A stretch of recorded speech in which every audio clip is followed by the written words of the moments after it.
할렐루야. 5월 26일 월요일 매일 성경 묵상 가이드입니다. 오늘 말씀은 빌립보서 2장 5절에서 18절의 말씀입니다. 요즘 대선으로 인해서 온 나라가 시끌벅적하죠. 어떤 분들은 유세 방송차 때문에 밤늦게까지 잠을 잘 수 없다 불평하기도 합니다. 좀 전에도 지나가서 한번 시끄러운 음악 소리가 지나갔는데요. 그렇습니다. 대선 주자들이 선거 유세를 시작할 때마다 저마다 찾는 곳이 있습니다. 가장 먼저 방문하는 곳, 여기에 매스컴들이 관심을 많이 가지고 있죠. 이번에는 아마 박정희 대통령의 기념관이나 뭐 이런 데가 아닌가 싶습니다. 그런 뉴스가 나왔던데요. 자기가 그분의 정신을 잊겠다, 뭐 이런 뜻이 아니겠습니까? 세상 사람은 대부분 자기의 이속을 위해서 이처럼 이런 행동을 하지 결코 마음으로 그분을 동경하기 때문이 아니라는 것은 3살 먹은 어린아이도 알 겁니다. 자, 어쨌든 오늘 말씀을 보면 5절에 너희 안에 이 마음을 품으라 곧 그리스도 예수의 마음이니 라고 합니다. 우리가 그리스도 예수의 마음을 품기 위해서는 저 사람들처럼 예수님을 찾아야 되겠죠. 예, 저 사람들처럼 박정희 대통령을 찾는 게 아니라 예수님을 찾아야 되겠죠. 그리고 예수님에 관하여 어떤 분인지 듣고 깨달아야 예수님이 누구인지 알아서 예수님의 마음과 같이 그 마음을 품을 수 있는 거예요. 혹 우리는 저 사람들처럼 거칠에는 하지 맙시다. 예수님에 대해서 배우고 알고자 하는 마음을 가지고 그분께 나아가는 우리 성도들이 다 되기를 바랍니다.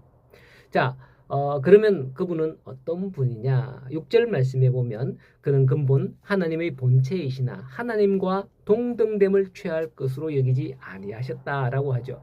여기서 강조하는 것은 예수님의 본질, 예수님의 본질은 바로 하나님의 본체라는 거죠. 곧 하나님이라는 겁니다. 우리가 하나님을 신학적으로 삼위일체 하나님이라 하는 걸 들어보셨을 거예요. 성부, 성자, 성령 하나님이라 하죠. 앞에 성자는 거룩할 성자로 한자죠. 그리고 성부 할 때 부는 아버지 부, 자는 성자 할 때 자는 아들, 성령 할 때 영은 영혼, 영을 가리킵니다. 거룩한 영이다. 하나님의 영. 자, 사람은 영과 육으로 이루어졌지만 하나님은 사람과는 달리 이렇게 삼위가 하나가 되신 분이 바로 하나님이십니다. 예수님께서는 하나님이시라면 세상에 어깨에 힘주고 사실 수는 없으셨을까요? 이 땅에 오셨을 때 말이죠. 내가 하나님인데 말이야 이러면서. 그렇잖아요. 세상에 보면 자기 아버지가 국회의원이다 하면 아들은 막 어깨에 힘이 잔뜩 들어가 있습니다. 아무도 그를 건드리지 못해요. 보면 우리 학교 다닐 때 보면 자기 아버지가 무슨 교육청 직원만 되어도 학교 선생님들이 건들지 못해요.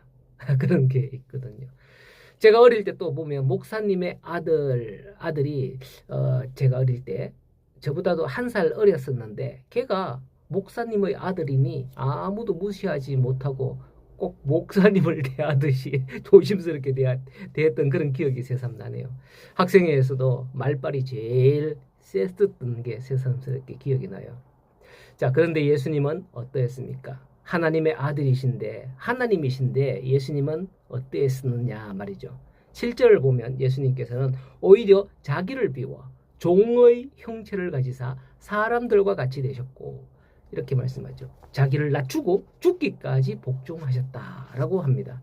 예수 그리스도는 본래 하나님이셨으나 우리와 동일한 사람의 몸으로 이 땅에 오신 겁니다. 여러분들이 좋아하는 동물이 있을까요?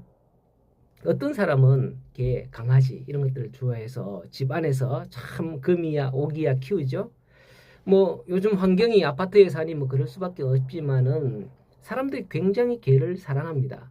뭐 전래 동화에서처럼 개가 될 수 있는 기회가 온다면 기꺼이 개가 되고 싶을까요? 아무리 사랑해도 아마도 열의 10명 모두가 개는 좋아하지만은 개가 되고 싶은 사람 그런 마음은 없을 거예요. 왜요? 그 개가 아무리 사랑스러워도 하찮은 동물 아닙니까? 그래서 개가 되는 거는 좀 그런가요? 이처럼 하나님이 보시는 사람도 그러한 존재라는 거예요. 근데 위대한 하나님이 하찮은 사람이 된다? 이거는 정말 상식적으로는 있을 수 없는 일이지만은 하나님은 사람이 되셔서 이 땅에 오셨습니다. 사람은 종이고 죄인인 거예요. 하지만 자기 모든 권세를 내려놓고 종의 형체를 가지사 이처럼 사람이 되셨다는 거죠. 그렇다면 하나님이신 예수님께서 이처럼 낮아지셔야만 했던 이유는 무엇일까요? 그것은 바로 우리를 죄의 자리에서 이끌어내기 위함이었습니다. 이렇게 생각하면 됩니다. 물에 빠진 사람을 살리기 위해서 어떻게 해야 돼요? 물에 뛰어 들어가야 합니다. 그게 가장 현명한 방법이죠. 그렇지 않고 밖에서 짝대기 하나 들고 뭐 이렇게 건드려 봐야 물에 빠진 사람, 수영도 못하는 사람에게는 아무 도움도 안 됩니다. 뭐 튜브 던져주면 안 되냐 하지만은 뭐 그거보다도 직접 뛰어 들어가서 건져오는 게 제일 나아요. 허리에 줄을 탁 매고 물에 직접 뛰어 들어가서 잡아서 와야 되죠. 과거에 보면 뉴스에 보면 홍수나 이런 것들을 했을 때 소방관들이 그 줄을 허리에 탁 매고 건너가서 그죠? 사람들을 구출해 오잖아요. 이렇게 구출하는 게 맞습니다. 그렇습니다. 하나님께서는 우리를 구원하기 위해 하늘 영광 보좌 버리고 인간의 몸으로 세상에 뛰어드신 것이다 이겁니다. 세상에 뛰어드셔서 자기를 사람과 같이 낮추시고 죽기까지 복종하신 것이다 하는 거죠. 119로 보면 그렇게 뛰어들지만 결국 어떻게 됩니까? 건져 올리잖아요. 한 사람이 뛰어들면 다른 사람이 로프를 당겨서 끌어올리게 되는 겁니다. 예수님께서도 그렇게 이 땅에 내려오셨지만 성부 하나님께서는 그분을 어떻게 하실까요? 없는 아들 취급하고 버린 아들 취급하고 그냥 세상에 내버려 두셨나요? 아니죠. 9절에 보면 하나님이 이제는 그를 통하여서 사람을 구원하게 하시고 또한 그를 지극히 높여 모든 이름 위에 뛰어난 이름을 주사 하늘과 땅 아래 있는 모든 자들에게 예수의 이름 앞에 무릎을 꿇게 하셨다라고 하는 겁니다. 이것은 높아짐의 극치의 표현이에요. 예수 그리스도는 이 땅에 낮고 낮아지셨으나 낮고 낮아지셔서 어디까지 낮아지셨나? 땅 속의 무덤까지 낮아지셨잖아요. 하지만 하나님께서는 자신의 아들 예수 그리스도를 성자 하나님을 높여주신 거예요. 그 하늘까지 높여주셨다고 하는 겁니다. 우리는 누구나 높아지기를 원합니다. 그래서 그 비결을 찾습니다. 높은 사람을 따라가면 될까 해서 위대한 사람을 따라가면 될까 해서 그들을 참배하고 되게 그렇게 하지만은 이런 모든 하는 이유와 목적은 그를 진정 높임이 아니라 자기가 높아짐이 되기를 원하는 그런 마음 아니겠어요? 하나님께서는 예수 그리스도를 높여주셨다고 시작하는 9절의 첫 단어가 뭐냐면 이름으로라는 접속사가 쓰였죠. 이것은 바로 6절에서 8절에 언급된 그리스도의 낮아지심을 이야기하는 거예요. 그분은 스스로가 이처럼 낮아지셨을 때 이름으로 하나님께서는 그를 인정하고 높여주셨다는 거예요. 지금 대선 기간입니다만은 후보들이 스스로 낮아져야 국민들이 볼 때 이 사람이면 이 사람이 인품이면 이 사람 성품이면 됐다 하고 찍어줄 거 아닙니까? 근데 전부 비방하고 막 이런 걸 볼 때 참 저는 안타까워요. 예. 자, 어쨌든 바울은 이러한 사실을 기반으로 해서 12절 이하 마지막에서 빌립보 성도들이 세상에서 보여야 할 모습을 말씀하고 있습니다. 우리 사람은 예수님처럼 낮아지려고 뭐 어디 더 내려가고 이래야 할 곳이 없잖아요. 그러니 삶에서 어떤 삶을 살아야 하느냐는 거죠. 그게 사람에게 있어서 예수님처럼 행하는 모습을 알려주는 겁니다. 뭐 사람은 사람보다 더 하찮은 동물이 되어야 낮아지는가? 그건 아니라는 거죠. 너희가 흠없고 순전하여 어그러지고 거스리는 이 세대 가운데서 하나님의 흠없는 빛의 자녀로 살며 생명의 말씀을 밝히라 라고 말씀하고 있는 겁니다.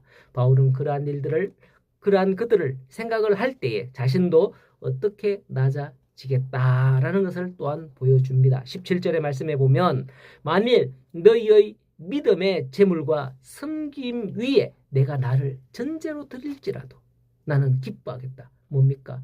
너희들을 위해서 내가 재물이 되어도 내가 죽는 재물이 되어도 나는 기뻐하겠다. 나는 재물이 될 각오까지 되어 있다. 그런 말씀인 거죠. 우리 어머니들이 그랬거든요.